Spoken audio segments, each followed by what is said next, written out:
मूल्यांकन। अभी सीसी होता क्या है, तो जैसे आप बचपन में बोलते थे ना, जैसे क्लास टेस्ट, तो एक प्रकार से ये वही क्लास टेस्ट ही है, न्यू एजुकेशन पॉलिसी, या जैसे कि आज के एजुकेशन में आप इसको बोलते हो सीसीई, ठीक है।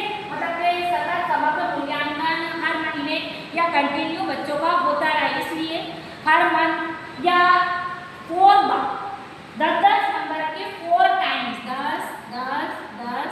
10 एक से ये वैसे तो 4 बार हैं, पर इनकी काउंटिंग होगी 3 बार। कितने नंबर की? 30 नंबर की। 10, 20, 30 के हिसाब से इसकी काउंटिंग होगी। तो जो भी बच्चे न्यू एजुकेशन पॉलिसी में हैं, तो उनके 10 नंबर तक से 4 बार उनके क्लास टेस्ट होंगे। अब इस क्लास टेस्ट से होगा क्या?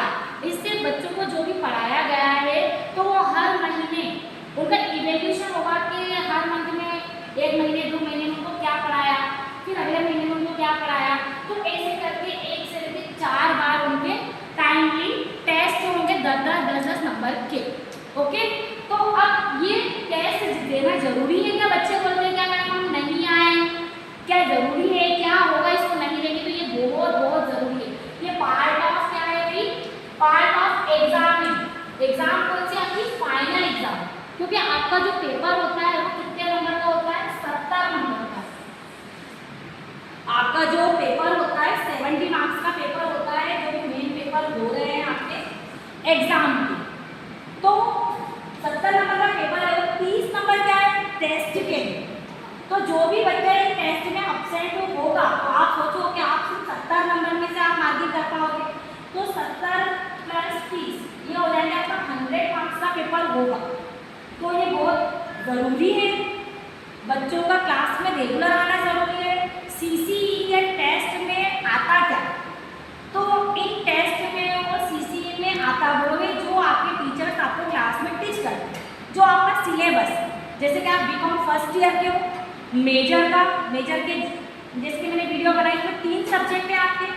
बिजनेस मैथ्स अभी नया आया है उसमें, है ना, बिजनेस मैथ्स है, फाइनेंशियल अकाउंट है आपका, बिजनेस लॉ है, ये 3 मेजर है। माइनर में आपका चले गया बिजनेस ऑर्गेनाइजेशन चले गया, और एक सब्जेक्ट और आया है शायद, नहीं, एक कॉस्ट अकाउंट मेजर में आया और बिजनेस मैथ्स माइनर में आया। बिजनेस मैथ्स माइनर में आया, कॉस्ट अकाउंट मेजर में आया। और वैसे भी आपके अलग अलग सब्जेक्ट, एक नया सब्जेक्ट आपको यहाँ अपने कॉलेज में लिया गया है, लोक प्रशासन वाला, ठीक है, चॉइस बेस्ड सब्जेक्ट जो भी है, उसमें फिर वोकेशनल में है सेल्समैनशिप। तो ये सारी चीज़ें होकर फिर ऐसे एक आपका फाउंडेशन के सब्जेक्ट है। फाउंडेशन में 4 सब्जेक्ट आ जाते हैं, ये आपका हिंदी, इंग्लिश, ईवीएस और योगा।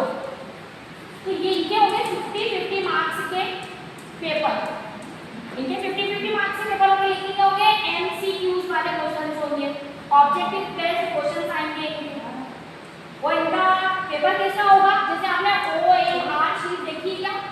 ओएमआर शीट में गोले जो भरते हो, वैसे इनके 50-50 मार्क्स के पेपर होंगे, फाउंडेशन वाला जो भी सब्जेक्ट है उसका।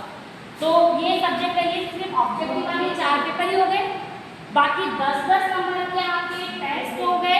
ये आपके टीचर्स के ऊपर डिपेंड है कि वो जिस भी तरीके से लेना चाहें इन पेपर्स को। आपका यहाँ पे पैटर्न ये है, वेरी शॉर्ट और लॉन्ग वाला पैटर्न आपका पेपर का। तो उसी तरीके से इसी फॉर्म में आप टेस्ट भी ले सकते हैं, या तो एक वेरी शॉर्ट का क्वेश्चन आपको दे दे, एक शॉर्ट का, एक लॉन्ग। तो इस तरीके से आपके टाइम से 4 बार आपके टेस्ट होंगे। अभी टेस्ट ऐसे एग्जाम के फॉर्म में हो सकते हैं, एग्जाम जैसे लेते हैं उस टाइप से हो सकते हैं, आपसे प्रोजेक्ट मंगवा सकते हैं कि मतलब 4 बार में तो जरूरी थोड़ी है हर बार एक ही टाइप से होगा, या एक बार में एग्जाम फॉर्म में ले लें, या आपको कोई भी टॉपिक दे दे, क्वेश्चन दे दे, आपको यहाँ पे कॉलेज में सबमिट करने के लिए प्रोजेक्ट दे दे कि आपके प्रोजेक्ट यहाँ पर सबमिट करें सीसी की फॉर्म में। तो अलग अलग टाइप से, या पोस्टर बनवा लें, अलग अलग टाइप से ये 4 बार आपकी सीसी होंगे, और ये देना बहुत ज़रूरी है। अब इन 4 का नंबर तो 30 हो रहा है, तो इन 4 में से बेस्ट 3 का सिलेक्ट करके नंबर आपको देंगे। तो ये है CCE।